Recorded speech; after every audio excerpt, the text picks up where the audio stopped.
रात के 11 बज रहे थे। पुरानी दिल्ली के रेलवे स्टेशन पर अब ज्यादा भीड़ नहीं थी। पवन नाम का एक टीसी अपनी ड्यूटी पूरी करके घर जाने के लिए तैयार खड़ा था। जा रहे हो पवन? जी सर, कल मिलते हैं। अभी पवन 5-10 कदम ही आगे बढ़ा था कि ट्रेन की आवाज आई। उसने मुड़कर देखा तो एक ट्रेन प्लेटफॉर्म पर आकर रुकी थी। वो हैरान था कि ये बिना अनाउंसमेंट के कौन सी ट्रेन आ रही है। उस ट्रेन से कोई उतरा भी नहीं। ये कैसी ट्रेन है? इस पर कोई नाम या नंबर भी नहीं लिखा है। मुझे चेक करना चाहिए। पवन जाकर सीधे उस ट्रेन के एक एसी कोच में चढ़ गया। उसने देखा कि उस कोच में सब लोग सफेद चादर ओढ़े सो रहे हैं। पर तभी अचानक ट्रेन चल पड़ी। पवन ट्रेन से उतरने के लिए दरवाजे की तरफ भागा, पर जब तक वो दरवाजे तक पहुंचा तो ट्रेन की स्पीड बहुत तेज हो चुकी थी। ये ट्रेन इतनी तेज कैसे हो गई? में पवन की तेज धड़कन साफ सुनाई दे रही थी। उसने उन सोए हुए लोगों को जगाने की कोशिश की। सुनिए, उठिए। हेलो, मेरी बात सुनिए। ये ट्रेन कहाँ से आ रही है? उसके बार बार आवाज देने और लोगों को झिकझोरने के बावजूद भी कोई नहीं उठा। उसे बेहद अजीब लग रहा था। इसी बीच उसके फोन की घंटी बजी। उसने देखा कि उसे स्टेशन मास्टर का कॉल आया था। Hello sir. हेलो पवन, तुम उस ट्रेन में क्यों चढ़े? सर, ये ट्रेन बिना अनाउंसमेंट के आ गई थी। अजीब लगी तो चढ़ गया, लेकिन अब ये चल पड़ी है। बहुत अजीब ट्रेन है। सब सो रहे हैं। हमारे पास उस ट्रेन का कोई रिकॉर्ड नहीं है। तुम अगले स्टेशन पर उतर जाना, और अगर ट्रेन ना रुके तो चेन खींच लेना, ठीक है? Okay sir. कॉल कट गया, पर पवन की घबराहट कम नहीं हुई। वो अगले स्टेशन का इंतजार करने लगा, लेकिन जब स्टेशन आया तो ट्रेन ने रुकने का नाम ही नहीं लिया। उसने चेन खींची, पर ट्रेन पर इसका कोई असर नहीं हुआ। ये ट्रेन रुक क्यों नहीं रही है? अब क्या करूं? तभी अचानक टॉयलेट से किसी चीज के गिरने की आवाज आई। वो जल्दी से उस तरफ भागा। कोई है अंदर? टॉयलेट का दरवाजा धीरे से खुला, पर कोई बाहर नहीं आया। पवन ने अंदर झांक कर देखा, पर वहाँ कुछ भी नहीं था। ये हो क्या रहा है? आवाज तो अंदर से ही आई थी, पर यहाँ कोई है क्यों नहीं? अचानक उसे अगले कोच में कुछ हलचल सुनाई दी। वो फौरन उस ओर बढ़ा। उसे वहाँ एक चाय वाला दिखाई दिया। राजू, तुम यहाँ कैसे आए? साहब, मैं भी पुरानी दिल्ली स्टेशन से चढ़ा था, लेकिन ये ट्रेन बहुत अजीब है। मैंने सबको जगाने की कोशिश की, पर कोई उठता ही नहीं। मुझे तो ऐसा लग रहा है जैसे सब मर चुके हैं। राजू की बात सुनकर पवन के चेहरे का रंग उड़ गया। उसने घबराहट में सबके ऊपर से चादरें हटाना शुरू कर दिया। सब ऐसे लेटे थे जैसे मर चुके हो। दोनों के रोंगटे खड़े हो गए। रात गहराती जा रही थी और ट्रेन अंधेरे में दौड़े जा रही थी। पवन की धड़कनें तेज हो गई थी। उसने जल्दी से स्टेशन मास्टर को कॉल लगाया। सर, यहाँ जो भी लोग हैं, मुझे लग रहा है कि वो सब मर चुके हैं। कुछ करिए प्लीज। एक बात बताओ, उस ट्रेन का रंग हल्का लाल है? हाँ सर, हल्का लाल ही है। पवन, इस रंग की तो अब कोई ट्रेन चलती ही नहीं है। ये ट्रेन पहले कभी चलती थी, लेकिन अब इसे बंद हुए सालों हो चुके हैं। स्टेशन मास्टर की बात सुनकर पवन के पैरों तले जमीन खिसक गई। उसके चेहरे पर पसीना छलक आया। उसकी आवाज अब कांप रही थी। सर, कुछ तो कीजिए, मुझे यहाँ से बाहर निकलना है।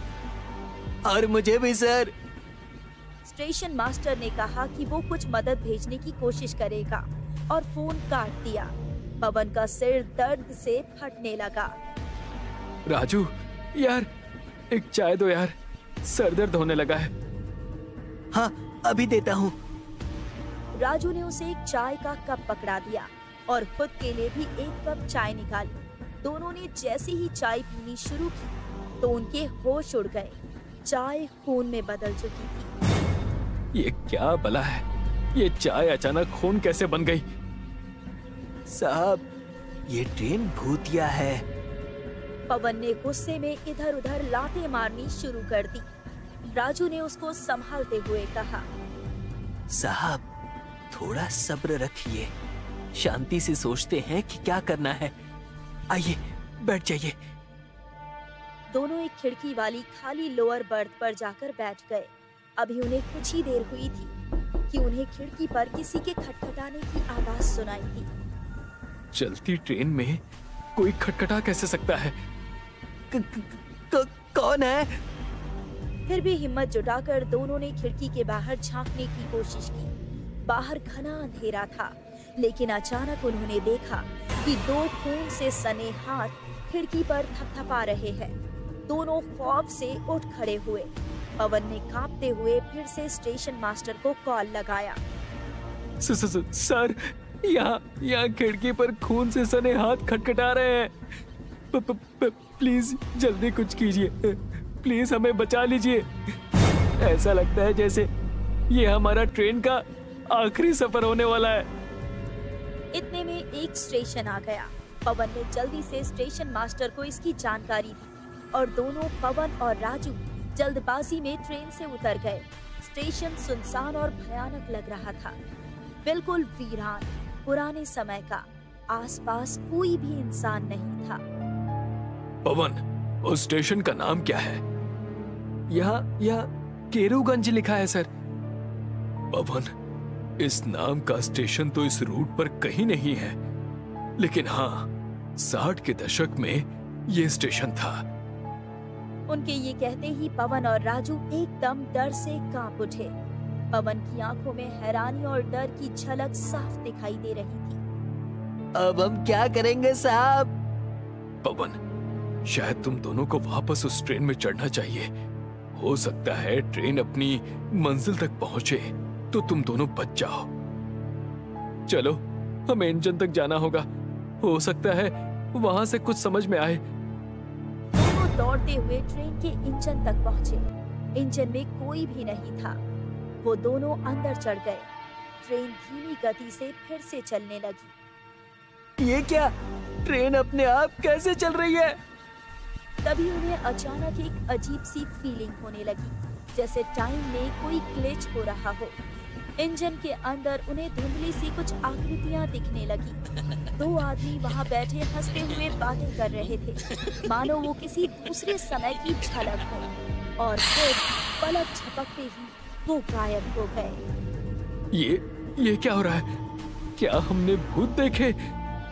या शायद हम लोग पागल हो गए हैं? अभी वो इस सब के बारे में कुछ सोच ही रहे थे कि सामने से एक ट्रेन तेजी से आती हुई दिखाई दी। डर से उनकी टांगें कांपने लगी। उन दोनों ने अपनी ट्रेन को रोकने की कोशिश की, लेकिन उनके हाथ में कुछ भी नहीं था। वो दोनों जोर से चिल्लाए, पर दरवाजा बंद हो चुका था।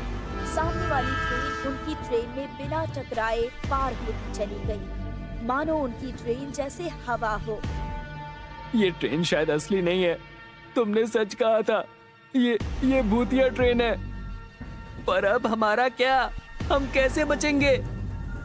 पवन ने कांपते हुए स्टेशन मास्टर को फिर से कॉल किया। हेलो, कहाँ पहुंचे तुम लोग? शायद बरेली आने वाला है सर। बरेली? मैंने अभी उस समय की एक पुरानी खबर देखी थी। एक ट्रेन में बरेली में आग लग गई थी। कहीं ये वही ट्रेन तो नहीं? ये सुनते ही पवन और राजू के चेहरे सफेद पड़ गए। उनके हाथ पैर ठंडे हो गए थे, मानो शरीर से जान निकल गई हो। और तभी ट्रेन के डिब्बों से डरावनी चीखें गूंज उठी। आग! आग! बचाओ! बचाओ! उनकी आंखों में खौफ साफ दिख रहा था। उन चीखों ने उनके रोंगटे खड़े कर दिए थे। हल्की सर्दी का मौसम था, लेकिन दोनों पसीने से तरबतर हो चुके थे। साहब, ये तो सच्चाई है। हम उस भयानक हादसे में फंस चुके हैं। पवन ने राजू को कसकर पकड़ लिया, पर अब उनके पास बचने का कोई रास्ता नहीं था। तभी आग इंजन तक आ पहुंची और वो दोनों बेबसी में उस भयानक आग से घिर गए और जलकर मारे गए।